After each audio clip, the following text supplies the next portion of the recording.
అదేవిధంగా ఎన్నికల తాలూకా స్టంట్ లో భాగంగా ఈరోజు అతనికి తెలియకుండానే అతను చేస్తున్న పనిని ఒక పథకం కింద, ఒక స్కీమ్ కింద 100 కోట్లు ఖర్చు పెట్టి మరి బయటకు తీసుకొచ్చాడు. అది ఏంటో తెలిసిన పథకం ఆడుదాం ఆంధ్ర. అసలు నిజంగా నాకు ఈ పథకం అదే పర్టికులర్ గా ప్రోగ్రామ్ పేరు విన్న వెంటనే నేనైతే ఫస్ట్ నవ్వుకున్నా. ఈ కొత్తగా పెట్టడం ఏముంది ఆడుదాం ఆంధ్ర అని? 4.5 సంవత్సరాలుగా నువ్వు చేస్తున్న పని అదే కదా జగన్మోహన్ రెడ్డి, సైకో జగన్. 4.5 సంవత్సరాలుగా ప్రజల జీవితాలతో ఆటలాడుకుంటూ, ఆంధ్రప్రదేశ్ రాష్ట్ర ప్రజలతో జీవితాలతో ఆటలాడుకుంటున్న నువ్వు ఈ రోజు స్పెషల్ గా మళ్ళా ఆడుదాం ఆంధ్ర అని ఒక ఎన్నికల స్టంట్ ని బయట తీశాడు. అసలు ఎందుకు ఇది ఎన్నికల స్టంట్ అన్నాను, అసలు ఏంటి ఆడుతున్నాడు అన్నది ఒకసారి వివరాల్లోకి వెళ్తే, ఫస్ట్ మనం జాగ్రత్తగా పరిశీలిస్తే ఈ ఆడుదాం ఆంధ్ర అన్న పదం అతని తాలూకా నైజానికి సంబంధించి బయటకు ఉద్భవించిన ప్రోగ్రామ్ ఇది. ఎందుకంటే మీరు అబ్జర్వ్ చేయండి, ఎన్నికలు అయిన తర్వాత ఫస్ట్ ఆడుకున్నది అతని తల్లితోనే, అతని చెల్లితోని. తర్వాత వెంటనే అక్క చెల్లెమ్మల దగ్గరికి వచ్చాడు, రాష్ట్రంలో అక్క చెల్లెమ్మల దగ్గరికి వచ్చాడు. అక్క చెల్లెమ్మలతో ఎలా ఆడుకున్నాడు?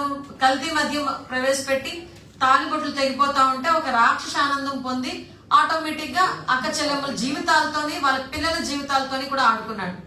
మేనమామని పిలిపించుకొని పిల్లల చేత నాడు నేడు స్కీమ్ అని చెప్పి కల్తీ పనులన్నీ చేయించి, నాశనకమైన పనులన్నీ చేయించి ఈరోజు ఆ నాడు నేడు బడుల్లో కూడా కూలిపోతుంటే పిల్లలు ప్రాణాలు పోయే పరిస్థితిలో ఉండి ఆ తల్లుల గర్భశోకంతో ఆడుకున్నాడు.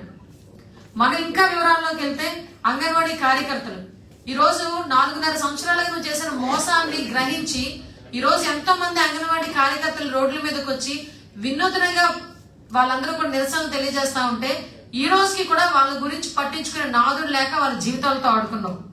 ఆశా వర్కర్లు మనందరికీ తెలిసిందే, ఆఖరికి మున్సిపల్ వర్కర్స్. ఇందాకే మా పత్రికా సోదరుడు అంటున్నారు, ఏంటి అందరూ మా పలుచగా ఉన్నారంటే ఎక్కడ చూసినా ధర్నాలే పడుతున్నాయండి, ఎక్కడ చూసినా నిరసనలే కనిపిస్తున్నాయి, దట్స్ వే మేము అది కవర్ చేసుకోవడానికి వెళ్ళామండి అని. సిగ్గనిపించట్లేదా జగన్మోహన్ రెడ్డి? 4.5 సంవత్సరాల కాలంగా ఆడుకుంటున్న జనాలతో ఆడుకుంటున్న నువ్వు ఈ రోజు బయటికి వాళ్ళు బాధ భరించలేక నువ్వు కేసులు పెడతావని, స్కీములు తీసేస్తావని ఇన్ని రోజులు భరించి ఉండొచ్చు.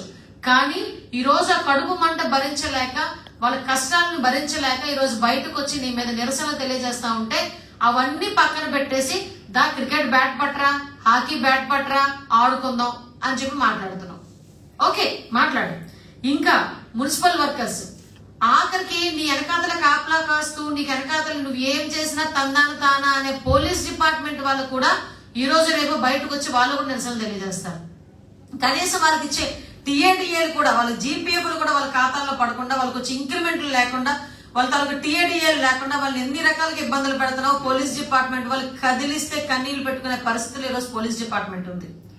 1వ తారీఖు కల్లా జీతాలు పడే ప్రభుత్వ ఉద్యోగులు, ప్రభుత్వ ఉద్యోగం అంటేనే 1వ తారీఖు కల్లా టెన్షన్ జీతం పడుతుంది, నెలంతా కూడా ఇబ్బంది లేకుండా గడిచిపోతుంది అనుకున్న కాన్సెప్ట్ నుంచి ఏ రోజు జీతం పడుతుందో తెలియదు, ఏ రోజు జీతం పడిన తర్వాత ఎన్ని రోజుల జీతం చేతిలో ఉంటుందో తెలియని దుస్థితిలో ఈరోజు ప్రభుత్వ ఉద్యోగుల తాలూకు జీవితాలతో ఆటలాడుకుంటున్నాం.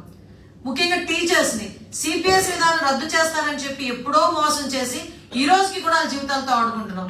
ఇలా కనుక నేను మాట్లాడుకుంటూ పోతే డాక్టర్స్, దళితుల జీవితాలతో ఆడుకున్నావు, బీసీల జీవితాలతో ఆడుకున్నావు, మైనార్టీ జీవితాలతో ఆడుకున్నావు, పోలవరం లేక రైతుల జీవితాలతో ఆటలాడుకున్నావు, అమరావతి రాజధాని లేకుండా ఈ రోజు అమరావతి రైతుల జీవితాలతో ఆడుకున్నావు, ఆఖరికి మధ్యతరగతి జీవితాలతో విపరీతమైన ధరలు పెంచేసి మధ్యతరగతి జీవితాలతో ఆడుకున్నావు, భవన నిర్మాణ కార్మికులు, కాంట్రాక్ట్ ఉద్యోగులు, ఆఖరికి ఎంత దారుణం అంటే జబ్బు పడి హాస్పిటల్కి వెళ్తే హాస్పిటల్లో నువ్వు ఎంతో ప్రతిష్టాత్మకంగా తీసుకునే ఆరోగ్యశ్రీ అనే పథకం కూడా 29వ తారీఖు నుంచి క్లోజ్ అయిపోతుంది. దారుణం అన్నమాట. ఎందుకో తెలుసా? డబ్బులు కట్టలేక 29వ తారీఖు నుంచి ఆరోగ్యశ్రీ పథకం కూడా క్లోజ్ అయిపోతుంది. ఇంత దారుణమైన పరిస్థితులు, ఇన్ని రకాలుగా జీవితాలతో ఆడేసుకొని ఈ రోజు మనం ఆడేసుకుందాందా అంట, ఆడుకుందాందా అంట. దానికి చాలా ప్రెస్టీజియస్ గా నిన్న ఎమ్మెల్యేలు, మంత్రులు, జగన్మోహన్ రెడ్డి బయటకు వచ్చి ఆఖరికి రోజారెడ్డి గారికి క్రికెట్ ఎలా ఆడాలో కూడా నేర్పించేస్తున్నాడు నేను. అంటే అఫ్ కోర్స్ ఇప్పటి వరకు కూడా ఎలా జీవితాలతో ఆడుకోవాలన్నది నీ అంత ఆట ప్రావీణ్యత ఇంకెవరికి ఉండదు. నిజంగా నీకు క్రీడల మీద అంత అభిమానం ఉండుంటే 4.5 సంవత్సరాలు ఏం చేసావు? మనోడు మనం అనుకోవచ్చు, యాక్చువల్ గా చాలా మంది క్రీడాకారులు కూడా అతను ప్రోత్సహించాడండో. ఎవరో తెలుసా? క్యాజువల్ ఆడించిన కొడాలి నాని, మంచి జాతీయ క్రీడ అనమాట అది. క్యాసినో, తర్వాత ఏమో పేకాట క్లబ్బులు నడిపే గుమ్మనూరు జయరాము, బెట్టింగ్లు పెట్టే మొన్నటి వరకు మంత్రి అనిల్ కుమార్ యాదవ్, ఇలాంటి ఆనిముత్యాలను తయారు చేసే 4.5 సంవత్సరాల పేకాట ఆడే వాళ్ళని, కోడి పందాలు చేసే వాళ్ళని, అది గుండాట ఆడే వాళ్ళని, లేకపోతే ఇంకోటి ఏంటది పేకాట క్లబ్బులు నడిపే వాళ్ళని, క్యాసినో నడిపే వాళ్ళని, ఇలాంటి ఆటలు జాతీయ క్రీడల స్థాయిలో తీసుకెళ్లి 4.5 సంవత్సరాల్లో ఇప్పుడు అది కాదు, ఇప్పుడు క్రికెట్ ఆడదాం, ఇప్పుడు హాకీ ఆడదాం అని చెప్పి రమ్మంటున్నాడు. ఇందులో జోక్ ఏంటంటే ఏదైనా ఒక ఆట ఆడుకోవడానికి, నేను జనరల్ గా నేనే సర్కాస్టిక్ గా మాట్లాడలేదు, నేను మామూలుగా మాట్లాడుతాను. ఏదైనా గేమ్ ఆడుకోవడానికి ఒక గ్రౌండ్ ఉండాలి, ప్లేయర్స్ ఉండాలి, ఎక్విప్మెంట్ ఉండాలి, ట్రైనర్స్ ఉండాలి, కోచ్ ఉండాలి, ఇలాంటి సంథింగ్ ఒక ఎస్టాబ్లిష్మెంట్ అంటూ ఉండాలి. కానీ మా ఆంధ్రప్రదేశ్ లో ఆడుదాం ఆంధ్ర అని ప్రోగ్రామ్ ఉంటది, దానికి 100 కోట్ల ఖర్చు ఉంటది, దానికి ఆ శాఖకి వాలీబాల్ కి ఏంటది బాస్కెట్బాల్ కి తేడా తెలియని ఒక మంత్రి ఉంటది. ఆ మంత్రికి వాలీబాల్ కి బాస్కెట్బాల్ కి కూడా తేడా తెలియదు. ఆ మంత్రి క్రీడా శాఖ మంత్రి, ఆవిడకి 100 కోట్లు శాంక్షన్ చేసి ఆల్ ఆఫ్ సడన్ ఆడుదాం ఆంధ్ర. ఓకే, ఆడేద్దాం. ఎవరితో ఆడదాం? ఆడుదాం ఆంధ్ర. మీరు అబ్జర్వ్ చేయండి, ఇందాక నేను అన్నాను ఎన్నికల స్టంట్ అన్నాను, ఎందుకంటున్నానో చెప్తాను. ఈ ఆడుదాం ఆంధ్రాలో 15 సంవత్సరాల లోపున పిల్లలు ఎవరు రిజిస్ట్రేషన్ చేసుకోకూడదు.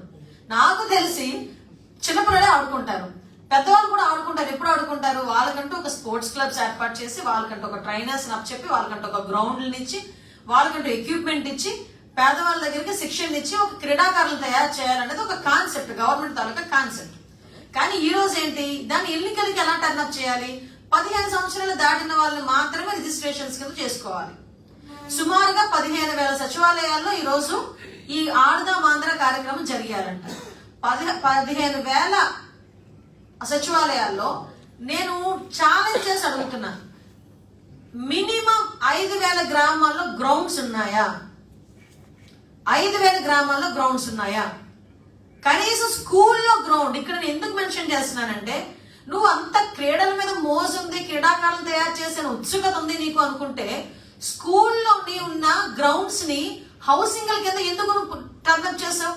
హైకోర్టు ఆదేశాలు ఇచ్చింది కాబట్టే కదా మళ్ళీ తీసుకొచ్చి ఇచ్చావు నువ్వు. అది ఈ రోజు వరకు కూడా ఎంత దారుణమైన పరిస్థితులు అంటే, స్కూల్ గ్రౌండ్స్ ని హౌసింగ్ స్కీములకి ప్లాట్లెస్ అమ్మేశాడు, ఇచ్చేసుకుందాం చెప్పి రెడీ అయిపోయాడు.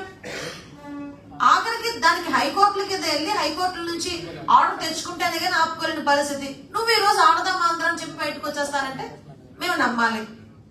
ఒక్క దగ్గర మైదానాలు లేవు.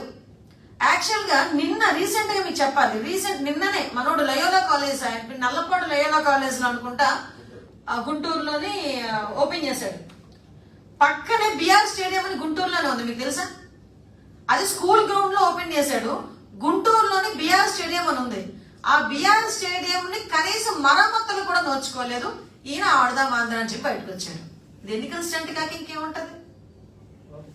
ఇన్ని రోజులు యువతను మోసం చేసావు. ఏ రకంగా మోసం చేసావు? ఉద్యోగాలు లేవు, పై చదువులు లేవు, డ్రగ్స్ కి గంజాయికి విపరీతంగా బానిసం చేసావు. తల్లిదండ్రులంతట్లో కూడా పిల్లలు చదివించుకుని ఉద్యోగాలు రాక ఉక్రోషంతో ఉన్నారు. ఒక పక్క చదువుకు తగ్గ ఉద్యోగం రాక, చదువుకు తగ్గ జీతం రాక, పిల్లలు అల్లాడిపోయి డ్రగ్స్ కి గంజాయికి బానిసైపోతా ఉంటే, ఈ రోజు నువ్వు బయటకు వచ్చి ఆడదాం ఆంధ్ర అంటే నమ్మేయడానికి ఎన్ని జనాలు అనుకుంటున్నావు ఆంధ్ర ప్రజల్ని? మరి ఇంకో ఆడదాం ఆంధ్ర పేరుతో బయటకు తీసుకొచ్చి మైదానాల్లో, గ్రౌండ్స్ లో, ప్లే గ్రౌండ్స్ లో గడ్డి తీపించడానికి కూడా నీ దగ్గర నిధులు లేవో చేతులు ఎత్తేసావు. నువ్వు ఆడదాం ఆంధ్ర అంటే మేము నమ్మేయాలి, క్రికెట్ బ్యాట్ నువ్వు పట్టుకుంటే మేమేమో క్లాప్స్ కొట్టాలి. అది ఈరోజు దోచుకో అన్న ఒక గేమ్ పెడితే కెప్టెన్ గా జగన్మోహన్ రెడ్డి గారు పేరు పెట్టవచ్చు. ఆంధ్రప్రదేశ్ ని దోచుకో అని గేమ్ పెట్టాలి. దానికి టీం సభ్యులు కూడా ఎలా ఉంటుంది తెలుసా? Captain Jaganmohan Reddy, vice captain లేదు అనుకున్నా వైస్ కెప్టెన్ అనుకోవచ్చు, overall allrounder Sajjala Ramakrishna Reddy, wicket keeper కింద మనోడెవడు వైవి సుబ్బారెడ్డి, లేదు ఓపెనర్ ఎవరో తెలుసా?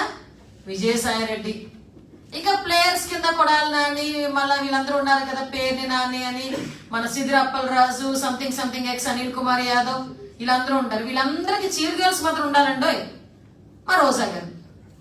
ఇలా ఒకటి రెడీ చేసుకొని దోచుకోండిరా అంటే రాక్షసుల్లాగా రాబందుల్లాగా పీక్కు తింటారు. మీకు అసలు స్పోర్ట్స్ క్లబ్స్ గురించి తెలిసేది?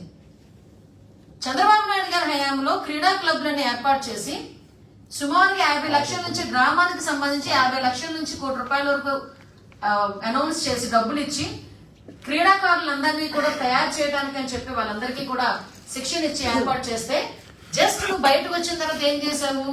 నేను సుమారుగా 10,000 క్రీడా క్లబ్బులను పెడతానని చెప్పి ఏదో సామెత చెప్పినట్టు ఏమీ లేదు కానీ పిల్లడి పేరు సోమలింగం అని ఏదో పేరు పెట్టారట.